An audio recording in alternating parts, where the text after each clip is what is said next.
السلام علیکم عزیز طالبات، خوش آمدید۔ امید ہے آپ سب خیریت سے ہوں گے۔ تو بیٹا سب نے یہ قریشی برادرز والوں کی بک کو جو ہے وہ خریدنا ہے اور یہاں سے اپنے باقاعدہ جو ہے وہ پڑھائی کا آغاز کرنا ہے۔ یہ تمام بک ڈپوز پہ جو ہے وہ میسر ہے، آپ کہیں سے بھی اس کو جو ہے وہ خرید سکتے ہیں۔ وہ بچے جنہوں نے بکس خرید لی ہیں اور انہوں نے علمی والوں کی لے لی ہیں، یہ قریشی برادرز والوں کی لے لی ہیں، تو اس میں کوئی مسئلہ نہیں ہے کہ انہوں نے کن کی لی ہیں۔ میں نے پہلے بھی آپ سے کہا کہ آپ کا مین فوکس جو ہے وہ اس بات پر ہونا چاہیے کہ آپ جس کوسچن کو پڑھ رہے ہیں، کتاب کے جس حصے کو پڑھ رہے ہیں، اس میں آپ کے پڑھنے کا بنیادی مقصد کیا ہے۔ آیا جو مضمون آپ پڑھ رہے ہیں آپ کو اس کے خاطر خواہ نتائج حاصل ہو رہے ہیں؟ تو بک کوئی بھی ہو، اس میں مواد جو ہے وہ سبھی میں ایک ہی پایا جاتا ہے۔ ہاں، لکھنے کے انداز میں فرق ہے، جس طرح سے آپ کلاس کے تمام طالبات جو ہیں، ہر شخص جو ہے، ہر کوئی آپ میں سے اپنے انداز سے بات کرتا ہے، اسی طرح سے ہر مصنف کے، ہر رائٹر کے بات کرنے کا طریقہ کار تو مختلف ہو سکتا ہے، مگر جو اصل بات ہے سب کی وہ ایک ہی ہے۔ تو آئیے آج ہم اپنے کوسچن کا آغاز کرتے ہیں۔ آج کا آپ کو جو سوال ہے وہ یہ ہے کہ انکار حدیث سے کیا مراد ہے؟ منکرین حدیث کے اعتراضات اور ان کا جوابات کا جائزہ لیجیے۔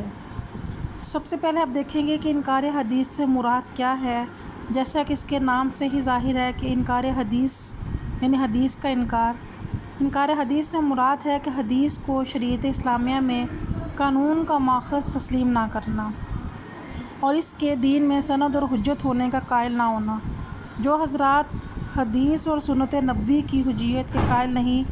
وہ منکرین حدیث کہلاتے ہیں۔ انکار حدیث کے اسباب کیا ہیں؟ منکرین حدیث یعنی وہ لوگ جو حدیث سے انکار کرتے ہیں، ان کی وجہ حدیث سے انکار کا کوئی علمی مغالطہ نہیں ہے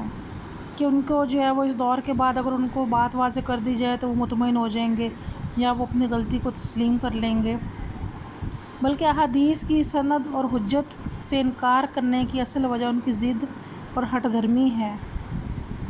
جس کی وجہ سے وہ احادیث کا انکار کرتے ہیں۔ اب احادیث کا انکار کرنے کا پس منظر کیا ہے،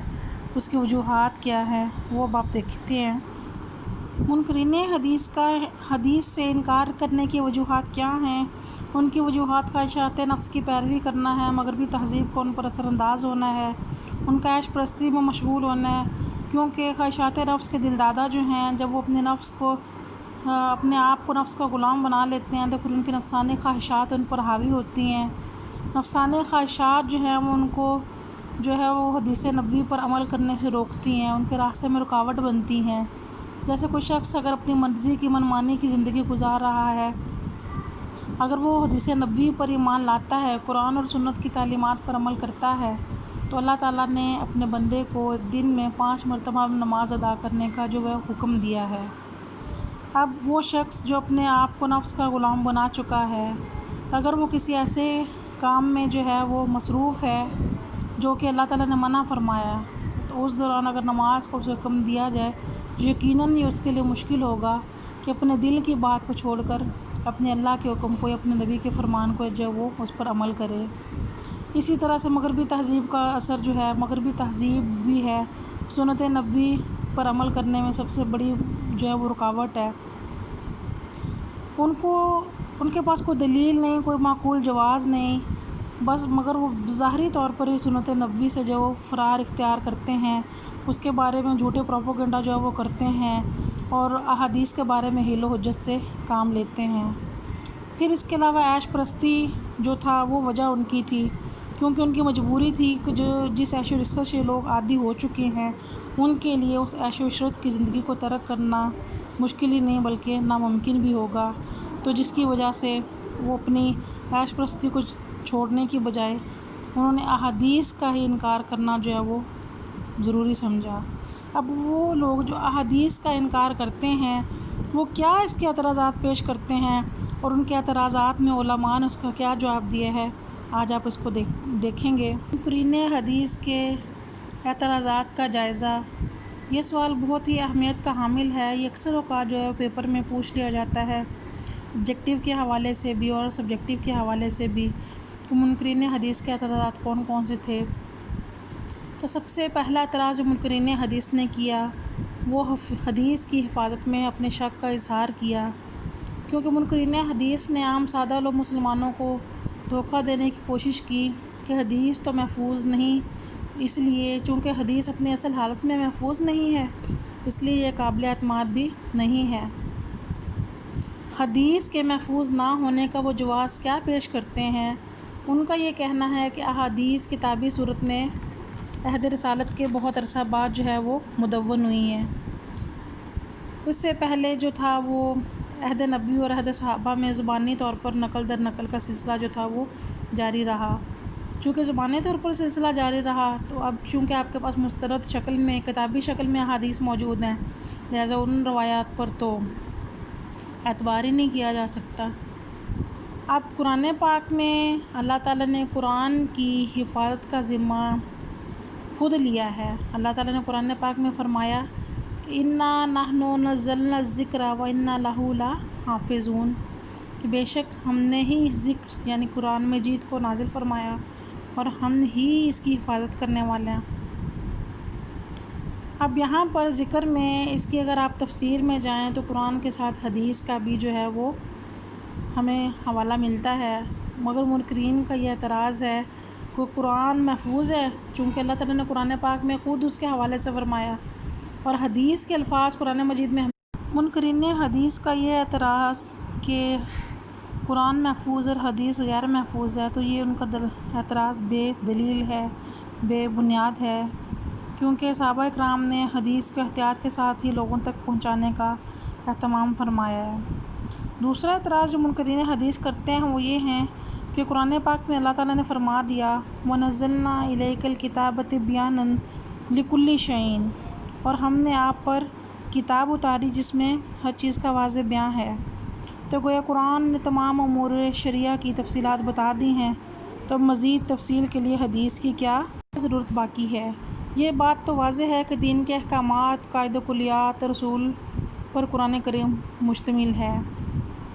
مگر جیسا کہ ہم نے کل کے ٹاپک میں بھی دیکھا کہ قرآن پاک میں اللہ تعالیٰ نے احکامات تو بیان فرمائے ہیں مگر ان کا اجمالاً تذکرہ کیا ہے، اور ہمیں ان کی واضح تفصیل کس سے ملتی ہے؟ یقیناً سنت سے ملتی ہے۔ تو اس کے جواب میں ایک یہ بھی بات بیان فرمائی گئی ہے کہ قرآن، منکرین حدیث کا کہنا ہے کہ جب قرآن نے اپنے بارے میں خود اعلان کر دیا تو ہر چیز کی پوری تفصیل کا قرآن خود بخود حامل ہے، تو پھر قرآن سے باہر جانے کی کیا ضرورت ہے؟ تو پھر قرآن ہی ہمیں ہر بات کے متعلق جو واضح معلومات فراہم کرتا ہے۔ مگر قانون سازی کے لیے اسلامی شریعت کا جو سب سے پہلا سرچشمہ ہے وہ اللہ کی کتاب ہے، اور دوسرا ماخذ حدیث نبی صلی اللہ علیہ وآلہ وسلم ہے۔ منکرین حدیث کا یہ اعتراض بھی بے بنیاد ہے کہ جب کہ وہ قرآن پاک کی آیت کا حوالہ دیتے ہیں کہ اللہ نے قرآن کو اتارا اور اس میں ہر چیز کو واضح بیان کیا، تو لہٰذا جب ہر چیز قرآن میں واضح کر دی گئی پھر حدیث کی طرف رجوع کرنے کی ضرورت ہی باقی نہیں رہتی۔ ان کا یہ اعتراض بھی بے بنیاد اور بلا جواز ہے۔ تیسرا اعتراض وہ کیا کرتے ہیں کہ اگر سنت نبوی کی ضرورت اتنی ہی ہوتی یا حدیث کی ضرورت ہوتی، حدیث کا مطالعہ کرنے کی انسان کو ضرورت پڑتی، تو پھر حضور اکرم صلی اللہ علیہ وآلہ وسلم اس کو لکھنے کا حکم دیتے، حالانکہ آپ صلی اللہ علیہ وسلم نے تو حدیث کے لکھنے کی ممانعت جو ہے وہ فرمائی ہے۔ اس کے جواب میں کیا کہا گیا ہے کہ یہ بات درست ہے کہ شروع میں رسول اکرم صلی اللہ علیہ وسلم نے اپنی حدیث کے لکھنے سے صحابہ کرام کو منع فرمایا تھا۔ اللہ کے نبی نے فرمایا کہ لا تکتبوا انی غیر القرآن، کہ مجھ سے قرآن کے علاوہ کچھ بھی نہ لکھو۔ تو یقیناً اس کی ایک وجہ تھی جب اللہ کے نبی نے بیان فرمایا، تو اس کی وجہ کیا تھی کہ قرآن پاک کو جب شروع میں نازل کیا گیا تو ابتدائی عرصہ میں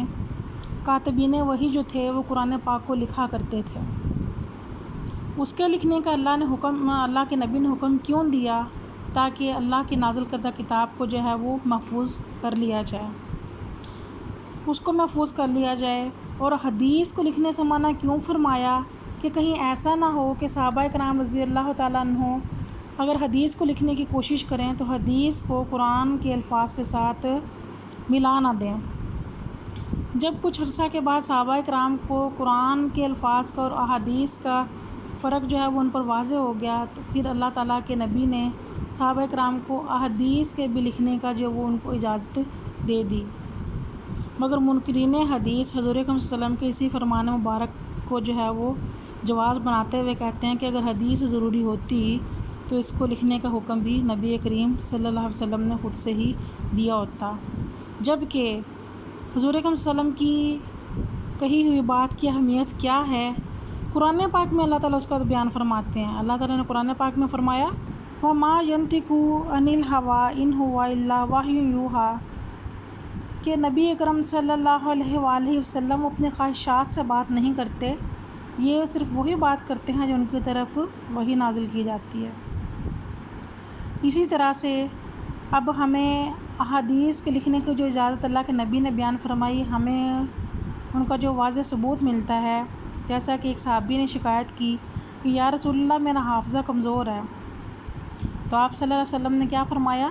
اسے ہدایت فرمائی کہ استعن بیمینک کا اپنے داہنے ہاتھ سے مدد لیا کرو، اور آپ صلی اللہ علیہ وسلم نے اپنے داہنے ہاتھ سے لکھنے کا اشارہ فرمایا ہے۔ حضرت عبداللہ بن عمر رضی اللہ تعالیٰ عنہ نے آپ صلی اللہ علیہ وآلہ وسلم کی ہدایت پر کتاب الصدقہ تحریر فرمائی۔ اسی طرح حضرت عبداللہ بن عمر کا بیان ہے کہ رسول اکرم صلی اللہ علیہ وسلم نے فرمایا قید العلم بکتاب، علم کو مقید کر لو، تو میں نے پوچھا کہ یا رسول اللہ علم کی قید کیا ہے، تو آپ صلی اللہ علیہ وآلہ وسلم نے فرمایا کہ اس علم کو لکھنا۔ منکرین حدیث کا اب چوتھا اعتراض کیا تھا کہ حدیث کو چونکہ لکھنے کا نبی اکرم صلی اللہ علیہ وسلم نے حکم نہیں دیا تھا، لہٰذا وہ حدیث تو اپنی اصل حالت میں موجود نہیں ہیں، وہ بعد کے دور میں گھڑی گئی ہیں۔ تو جیسا کہ اس کا جواب بھی ابھی ہم جو ہے وہ بیان کر چکے ہیں کہ حدیث اپنی اصل حالت میں موجود ہیں، ان کے لکھنے کا اللہ کے نبی نے حکم دیا، اجازت دی، مگر کچھ عرصہ کے بعد جب صحابہ کرام میں قرآن اور حدیث کے الفاظ کا واضح فرق ان پر ظاہر ہو گیا۔ علماء اس کا جواب کیا دیتے ہیں کہ اس تحقیقی دور میں اس قسم کے اعتراض کی گنجائش ہی نہیں ہے۔ ہم مانتے ہیں کہ یقیناً دشمنان رسول صلی اللہ علیہ وسلم اور صحابہ نے مقام مصطفیٰ صلی اللہ علیہ وسلم اور ناموس صحابہ پر اعتراضات کے لیے وضع حدیث کا کام کیا ہے، اور انہوں نے کھرے اور کھوٹے کو الگ کرنے کے لیے اسماء و رجال اور احادیث کی حیثیت کو پرکھنے کے لیے درایت اور جرح و تعدیل پر مکمل کام کیا ہے، اور ایک ایک راوی کی حیثیت کو بیان کیا ہے جس نے موضوع اور جھوٹی حدیث کو الگ کر دیا، یعنی کسی بھی ایسے راوی کی حدیث کو شامل ہی نہیں کیا گیا جس میں اپنی پوری زندگی میں کوئی جھوٹ بولا ہو، یا کسی دوسرے نے اس کے جھوٹ بولنے کی طرف اشارہ کیا ہو، یا اس کی پوری زندگی میں جھوٹ بولنے کا وہم بھی پایا گیا ہو، ایسے کسی بھی راوی کی حدیث کو شامل ہی نہیں کیا گیا۔ اب اس کے بعد اسی کو بنیاد بناتے ہوئے پھر اعتراض کیا کرتے ہیں کہ حدیث جو ہیں وہ عہد نبوی کے بعد مرتب اور مدون ہوئی ہیں، اسی لیے یہ قابل اعتبار نہیں ہے۔ یہ اعتراض بھی پہلے اعتراض کی طرح ہی ہے اور اسی کی تکمیل کرتا ہے، اور اس کا مفہوم یہ ہے کہ آپ صلی اللہ علیہ وسلم کے اقوال سینہ بسینہ جو ہیں وہ زبانی کلامی چلتے رہے، تحریری شکل میں نہ ہونے کی وجہ سے یہ معتبر نہیں ہے، یہ اعتراض ہے۔ اور اس کا جواب کیا دیا گیا کہ پہلی بات تو یہ ہے کہ یہ کتاب حدیث کے بارے میں اعتراض کی حقیقت کچھ بھی نہیں ہے، کیونکہ دلائل سے ثابت ہو چکا ہے۔ تدوین کا کام تو بعد میں ہوا، مگر کتابت عہد نبوی میں ہو چکی تھی، یعنی عہد نبوی میں ہی احادیث کو لکھنے کی اجازت اللہ کے نبی نے دے دی تھی۔ اب اس کا واضح ثبوت ہمیں کیسے ملتا ہے؟ ضابط حدیث کا بھی ہمیں جو ہے ثبوت ہمیں ملتا ہے۔ حضرت عبداللہ بن عمر بن عاص کی مرتب کردہ صحیفہ صادقہ کی کتاب وہ جو عہد نبوی میں لکھی گئی تھی۔ اسی طرح سے حضرت ابو شاہ یمنی کو فتح مکہ کے موقع پر دیا ہوا خطبہ حضور اکرم صلی اللہ علیہ وسلم کی اجازت سے تحریر کیا گیا ہے، اور اسی طرح سے حضرت علی رضی اللہ تعالیٰ عنہ کے پاس زکوٰۃ، دیت اور قصاص کے احکام جو تحریری شکل میں موجود تھے، صلح حدیبیہ کی شرائط جو اہل مکہ کے سفیر سہیل بن عمر کو لکھوا کر دیں۔ تو اس طرح سے ہمیں بہت سی جو ہیں وہ ملتی ہیں معلومات کہ عہد نبی میں ہی حدیث کے لکھنے کا حکم دے دیا گیا تھا، اجازت مل گئی تھی۔ پھر ان کا اعتراض یہ ہے کہ حدیث میں باہمی اختلاف موجود ہے، نفس مضمون کے لحاظ سے یا تعارض کے لحاظ سے، یعنی ایک حدیث میں اگر ایک روایت بیان کی گئی ہے تو دوسری حدیث میں اس کا متن کچھ اور ہے۔ جبکہ اس کا جواب کیا دیا گیا کہ یہ کیسے ممکن ہے کہ دین کے اصول کے بارے میں احادیث میں تعارض ہو، اس بات میں تعارض ہو جو نبی کریم صلی اللہ علیہ وسلم نے فرمائی، اور فی الحقیقت یہ ہے بھی نہیں، تو یہ کیا ہے؟ علماء کہتے ہیں کہ یہ محض الزام ہے۔ ہاں، اگر فروعات میں ایسی کہیں بات نظر آتی تو علماء نے تطبیق کر دی ہے، اور پھر یہ بھی تو ممکن ہے۔ تطبیق کہتے ہیں کہ دو مسئلوں کا ایسا حل نکالنا جس پر عمل بھی کیا جا سکے اور دونوں باتوں کے احکامات بھی پورے رہیں۔ اور پھر یہ بھی تو ممکن ہے کہ روایت کی سند میں ضعف اور جھول ہو تو اس کو اصول حدیث پر پرکھتے ہوئے چھوڑا جا سکتا ہے۔ پھر یہ کہ حدیث جو ہے وہ ظنی ہے، یعنی اس میں کسی قسم کی یقینی کا کوئی ثبوت نہیں پایا جاتا، جبکہ قرآن کے بارے میں اللہ تعالیٰ یقین کے الفاظ کو استعمال کرتا ہے، اور اس کا حوالہ اس طرح سے دیتے ہیں کہ قرآن پاک میں سورہ البقرہ میں اللہ نے فرمایا کہ الذین یظنون انہم ملاقو ربہم، اور وہ لوگ جو یقین رکھتے ہیں وہ اپنے رب سے ملیں گے۔ تو ہماری عدالتوں میں جس قدر فیصلے ہوتے ہیں یقیناً گمان یعنی ظن غالب پر ہی ہوتے ہیں، پھر اسی طرح شہادت قبول کی جاتی ہے، تو محض ظن کی بنیاد پر سب کچھ ہوتا ہے، یہاں تک کہ ہم جو اعمال بھی کرتے ہیں وہ بھی ظن پر ہی مبنی ہیں کہ قبول ہو جائیں گے۔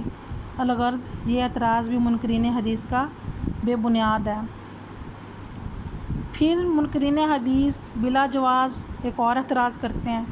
ان کا یہ کہنا کہ نبی اکرم صلی اللہ علیہ وآلہ وسلم کی اطاعت ان کی حیات تک ہی محدود ہے۔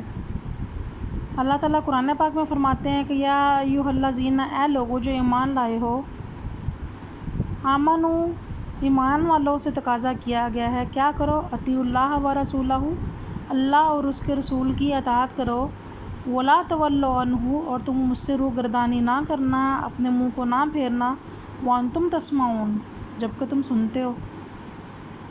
وانتم تسمعون کے الفاظ سے منکرین حدیث یہ دلیل دیتے ہیں کہ اطاعت رسول کا حکم تو صرف دیا ہی ان لوگوں کو دیا گیا ہے جو کہ اس وقت اس حکم کو سن رہے تھے، تو لہٰذا اس میں بعد میں آنے والوں کے لیے کچھ بھی نہیں تھا۔ تو یہ بھی ان کی دلیل جو تھی وہ سراسر بدنیتی اور فریب کاری کی وجہ سے تھی، تو لہٰذا انہوں نے اس آیت کے پس منظر کو، اس کے شان نزول کو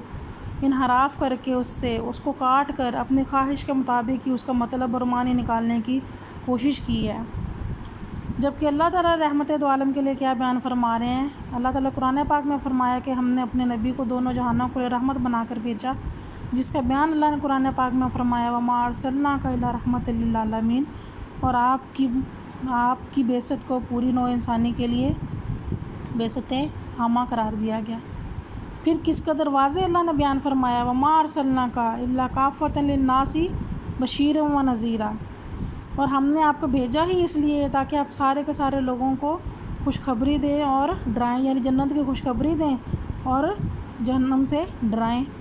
تو قرآن کا یہ ارشاد بھی اپنے مفہوم میں واضح ہے۔ الناس کا لفظ اپنے معنی میں عام ہے، یعنی نبی اکرم صلی اللہ علیہ وسلم کی بعثت سے قیامت تک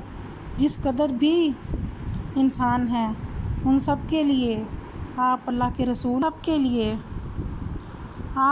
رسول ہیں۔ آپ کی رسالت اور اطاعت قیامت تک تھی اور آپ صلی اللہ علیہ وسلم کی حیات تک ہی محدود نہ تھی۔ اب ان کا نعوذ باللہ ایک اور اعتراض یہ ہے کہ اللہ تعالیٰ نے قرآن میں فرمایا کہ وَمَا عَلَى الرَّسُولِ إِلَّا الْبَلَاغُ الْمُبِينُ، نبی اکرم صلی اللہ علیہ وسلم کے ذمہ تھا کہ اپنے اللہ کے نازل کردہ پیغام کو لوگوں تک پہنچائیں۔ تو وہ یہ اعتراض بھی پیش کرتے ہیں کہ حضور صلی اللہ علیہ وسلم کی حیثیت تو محض ایک پیغام رساں پوسٹ مین کی سی ہے، معاذ اللہ، تو اسی لیے آپ صلی اللہ علیہ وسلم کی ذات اور آپ صلی اللہ علیہ وسلم کے اقوال قابل حجت